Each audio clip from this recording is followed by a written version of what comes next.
Out standing కూడా లక్షలాది మంది ఉన్నారు. ఎలాంటి ఏర్పాట్లు చేస్తున్నారు? ఓం నమో వెంకటేశాయ. ఇప్పుడు 5వ వాహనం నడుస్తుంది, కల్పవృక్ష వాహనం.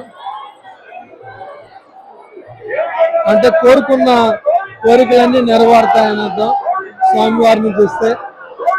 అయితే మొదటిసారిగా ఇంత లార్జ్ నంబర్ లో పిలిగ్రిమ్స్ వచ్చారు. మాడ వీధులు, గ్యాలరీలు అన్ని కూడా కిక్కిరిసిపోతున్నాయి. బయట కూడా చాలా వేల మంది, వేలాది మంది బయట కూడా మాడ వీధులు బయట కూడా వెయిట్ చేస్తున్నారు. ఈసారి చిన్న ఏంటంటే మనం ఎక్కువ సౌకర్యాలు కల్పించడం వలన వాళ్ళు ఇక్కడే ఉండిపోతాం వలన బయట వాళ్ళకి అవకాశం రావట్లేదు. బట్ బయట వాళ్ళకు కూడా బయట పిలిగ్రిమ్స్కి వాళ్ళకి చాలా స్క్రీన్లు ఏర్పాటు చేసి ఎక్కడికక్కడ క్రౌడ్ మేనేజ్మెంట్ చేసుకుంటూ ఆ ఖాళీ ప్లేసెస్లో స్క్రీన్లు ఉన్న దగ్గర మన భక్తులకి వాళ్ళకి స్వామివారిని చూసే అవకాశం కల్పించడం జరిగింది.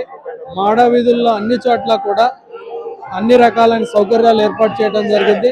అన్నప్రసాదాలు కానించి, శానిటేషన్ కానించి, అలానే మెడికల్, అలానే మిగతా సౌకర్యాలు కూడా వాళ్ళకి ఏ రకంగా ఇబ్బంది లేకుండా చేయడం జరిగింది. దానితో ఎక్కడ కూడా ఏ గ్యాలరీలో కూడా ఒక్కరు కూడా వదిలి వెళ్ళలేకపోతే ప్రతి సంవత్సరం ఏంటంటే వీళ్ళు వెళ్తే ఇంకొకరు వచ్చేవాళ్ళు. అయితే ఈసారి సౌకర్యాలు ఎక్కువ పెంచడం వల్ల ఏంటంటే ఇక్కడే వచ్చిన వాళ్ళు నిన్నటి నుంచి అలానే ఉండిపోవడం వలన బయట వాళ్ళు స్క్రీన్లో చూసే అవకాశం మాత్రమే జరిగిందని ఈ సందర్భంగా తెలియజేస్తున్నాను.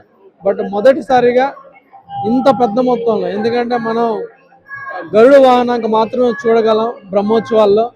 ఈరోజు చూస్తుంటే బ్రహ్మోత్సవాల్లో గరుడ వాహనానికి ఎంతమంది వచ్చారో అంతమంది వచ్చారా అందరు తలపించేటట్లు ఉందని మనకు చూస్తే అర్థమవుతుంది.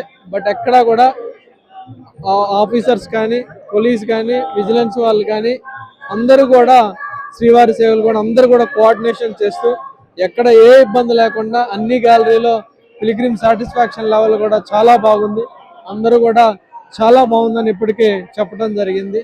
సో ఇలానే ఇంకా 2 వాహనాలు ఉన్నాయి ఈరోజు.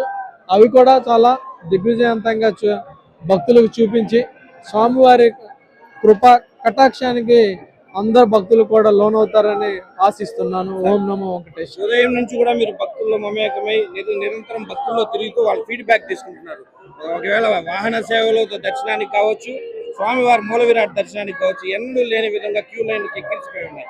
ఎలాంటి ఏర్పాట్లతో మీరు అనుకున్న ప్రణాళిక మించి వచ్చిన భక్తులకు ఎలాంటి సేవలు అందిస్తారు? అదే చెప్పాను కదా, అలానే మనం ప్లానింగ్ అద్భుతంగా చేశాం. ప్లానింగ్లోనే మ్యాక్రో లెవెల్లో కదా మైక్రో లెవెల్ ప్లానింగ్ కూడా చేయడం జరిగింది.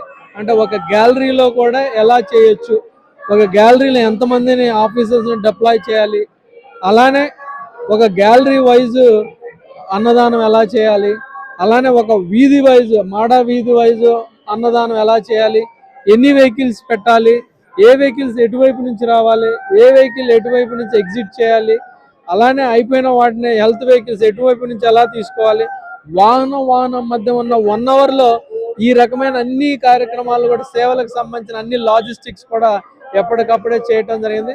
పగడ్బందీగా చాలా బ్రహ్మాండమైన ప్లాన్ చేశారు ఆఫీసర్స్ అందరం కూడా కూర్చొని. ప్లానింగ్ ప్రకారమే ఎగ్జిక్యూట్ చేస్తున్నాము. మిగతా 2 వాహనాలు కూడా ఎగ్జిక్యూట్ చేస్తామని చెప్పి సందర్భంగా తెలియజేస్తాం. ఓం నమో.